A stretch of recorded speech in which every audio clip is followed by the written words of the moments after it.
ሰላም ጤና ይስጥልን የተከበራችሁ ተመልካቾቻችን ይህ በጄኤምኤን ቴሌቪዥን ዘወትር በዚህ ሰዓት ወደ እናንተ የሚቀርበው የመረጃ ሰዓታችን ነው። ከመረጃዎቹ ጋር ሄቨን ተስፋዬ አብራችሁ ቆይታ አደርጋለሁ። አብራችሁ ነው።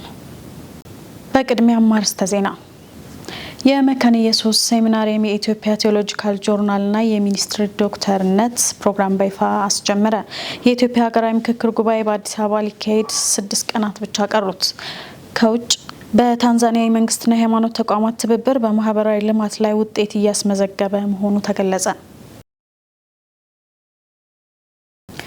ወደ ዝርዝር መረጃዎቹ እናልፋለን። አብራችሁ እንድትሆኑ ጋብዛለሁ። የመካነ ኢየሱስ ሴሚናሪየም የኢትዮጵያ ቴዎሎጂካል ጆርናልና የሚኒስትር ዶክተርነት ፕሮግራም በይፋ አስጀመረ። የመካነ ኢየሱስ ሴሚናሪ የኢትዮጵያ ቴዎሎጂካል ጆርናል ኢቲጂ እና የሚኒስትር ዶክተርነት ዶክተር ኦፍ ሚኒስትሪ ፕሮግራሙን በይፋ በማስጀመር በስነ መለኮት ትምህርት በምርምርና በአገልግሎት ዘርፍ አስፈላጊ እርምጃ መውሰዱን አስታውቋል።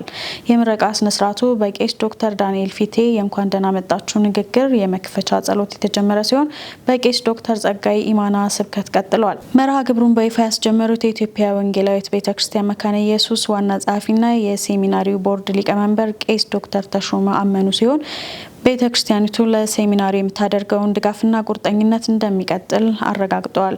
የሴሚናሪው ፕሬዝዳንት ቄስ ዶክተር ምስጋና ማቴዎስ በበኩላቸው የቴዎሎጂካል ጆርናሉን የፕሮግራሙን የቤተክርስቲያን መሪዎች በማብቃት የስነ መለኮት ምርምርን በማበረታታትና ለወደፊቱ የሚኖረውን አዎንታዊ ተጽዕኖ በማብራራት ዋና ንግግራቸውን አቅርበዋል። በተጨማሪም የምርምርና ህትመት ዲን ቄስ ዶክተር ጥበቡ ተክሉ ስለ ኢትዮጵያ ቴዎሎጂካል ጆርናል ማብራሪያ ሲሰጡ፣ ቄስ ዶክተር ያዕቆብ ጎዴቦ ደግሞ የዶክተር ኦፍ ሚኒስትሪ ፕሮግራሙን ለታዳሚዎች አስተዋውቀዋል። ስነ ስርዓቱን በቄስ ዶክተር ኃይሌ ሳንዲስ በተመራ የመዝጊያ ጸሎትና ቡራኬ ተጠናቋል። በዝግጅቱ ላይ የቤተክርስቲያን መሪዎች፣ የአጋር ድርጅቶች፣ የቴዎሎጂ ተቋማት ተወካዮች፣ የሴሚናሪ የማህበረሰብ አባላትና ሌሎች እንግዶች ተሳትፈዋል። በዝግጅቱ መጨረሻም የኢትዮጵያ ቴዎሎጂካል ጆርናል የመጀመሪያ እትም ቅጂዎች ለአጋር ድርጅቶችና ለቴዎሎጂካል ተቋማት እንደ ስጦታም ተበርክተዋል። መረጃው የመካነ ኢየሱስ ሴሚናሪየም ነው። የኢትዮጵያ ቃለ ሕይወት ቤተ ክርስቲያን የሰብአዊ ድጋፍና ልማት ኮሚሽን ስር የሚገኘው የፓዊ ልጆችና ወጣቶች ልማት ፕሮጀክት የአፍሪካ የህፃናት ቀንን በተለያዩ ፕሮግራሞች አከበረ። የተጠበቁ ህጻናት ለበለጸገ ትውልድ በሚል መሪ ቃል ነው የአፍሪካ ህጻናት ቀን በፓዊ ከተማ የተከበረው። በፕሮግራሙ የተገኙ ኃላፊዎች ህጻናት ከእድሜ በፊት ጋብቻ፣ ከጉልበት ብዝበዛና ከሌሎች አደጋዎች መጠበቅ የሁሉም ማህበረሰብ ኃላፊነት መሆኑን ገልጸዋል። የፕሮጀክቱ ዳይሬክተር አቶ ሀብታሙ ቲሮሪ በህጻናት ላይ መስራት የሀገርን መጪ ትውልድ መገንባት መሆኑን ጠቅሰው ወላጆች ለልጆቻቸው ተገቢውን እንክብካቤ በመስጠት መብቶቻቸውን ሊያከብሩ እንደሚገባም አሳስበዋል።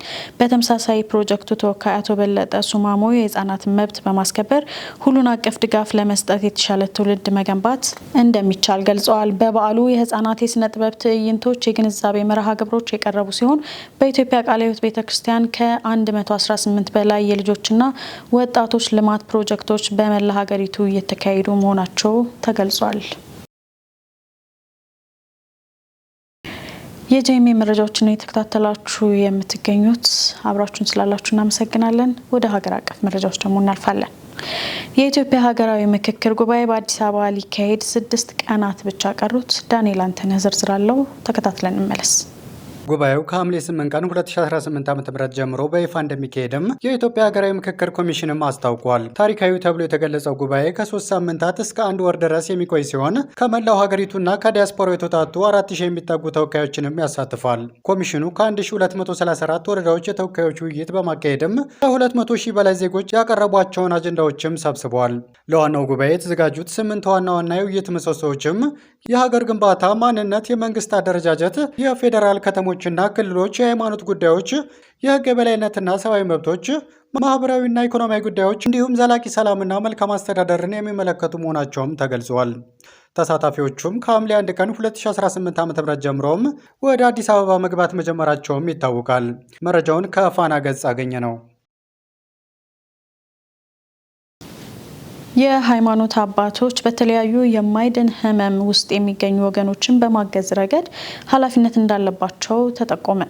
ይህ የተባለው የአዲስ አበባ የሃይማኖት ተቋማት ጉባኤ ፓርኪንሰን ፔሸንትስ ስፖርት ኦርጋናይዜሽን የኢትዮጵያ ከተሰኘው ተቋም ጋር በጋራ በመሆን ከሃይማኖት አባቶች ጋር በተደረገው ምክክር ነው። በፓርኪንሰን ህመም ዙሪያ የሚሰራ ሀገር በቀል ድርጅት ከተለያዩ የእምነት ተቋማት ለተውጣጡ 55 አባቶች በፓርኪንሰን ህመም ዙሪያ ግንዛቤ ማስጨበጥና የጋራ የምክክር ስልጠና መርሃ ግብር ተካሂዷል። የአዲስ አበባ የሃይማኖት ተቋማት ጉባኤ ከተለያዩ ተቋማት ጋር በመሆን የሃይማኖት ተቋማት በማህበራዊ ኃላፊነትን ከመወጣት አንጻር አበርክቷቸውን ከፍ ለማድረግ የተለያዩ ስልጠናዎችን የሚሰጥ ሲሆን ይህ የአቅም ግንባታና የግንዛቤ ማስጨበጫ መድረክ መሆኑም ተገልጿል። በመድረኩ የህመሙን አይነት፣ ቅድመ መከላከል እንዲሁም ሰዎች በዚህ ህመም ውስጥ የሚገኙትን በምን መንገድ ማገዝ ይቻላል የሚለውን ሰፋ ያለ ምክክር የተደረገ ሲሆን የሃይማኖት አባቶችም ይሁን ተቋማት በተለያየ በማይድን ህመም ውስጥ የሚገኙ ወገኖችን በመንፈሳዊ ይሁን አቅምን ከማጎልበት አንጻር እገዛ ሊያደርጉ እንደሚገባም ጠቁመዋል። የአዲስ አበባ የሃይማኖት ተቋማት ጉባኤ ከፓርኪንሰን ፔሸንት ስፖርት ኦርጋናይዜሽን ኢትዮጵያ ጋር በመተባበር የፓርኪንሰን በሽታን በተመለከተ ከዚህ ቀደም በተመሳሳይ ለሌሎች 52 አባቶች ግንዛቤ ማስጨበጫ ምክክርና ስልጠና ማካሄዱ ይታወሳል። መረጃው የአዲስ አበባ የሃይማኖት ተቋማት ጉባኤ ነው።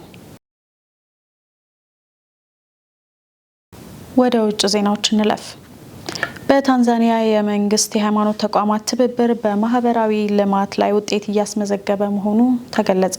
በታንዛኒያ የመንግስትና የሃይማኖት ተቋማት መካከል ያለው ትብብር ሃይማኖት በሀገሪቱ ማህበረሰብ ውስጥ ያለውን ጉልህ ሚና የሚያንጸባርቅ መሆኑ ተገልጿል።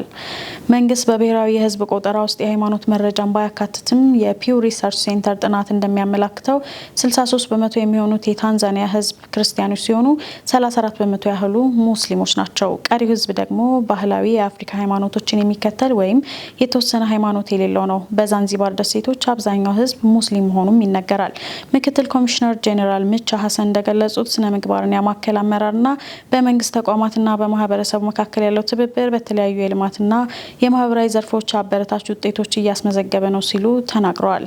ዘገባው የክርስቲያን ዴይሊ ነው። መረጃዎቻችን ከማጠናቀቃችን በፊት አርዕስተ ዜናዎችን ላስታውሳችሁ። የመካነ ኢየሱስ ሴሚናሪየም የኢትዮጵያ ቴዎሎጂካል ጆርናልና የሚኒስትር ዶክተርነት ፕሮግራም በይፋ አስጀመረ።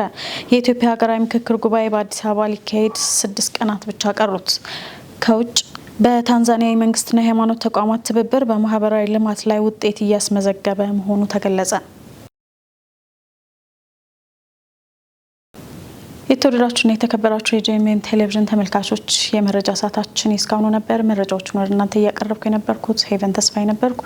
በዝግጅቱ በኩል ነጻነቱ አቆማ፣ ዳንኤል አንተን አብረውን ነበሩ። ከቀሪ የጄኤምኤም ስርጭቶች ጋር አብራችሁ እንድትሆኑ ጋብዛለሁ። መልካም ጊዜ።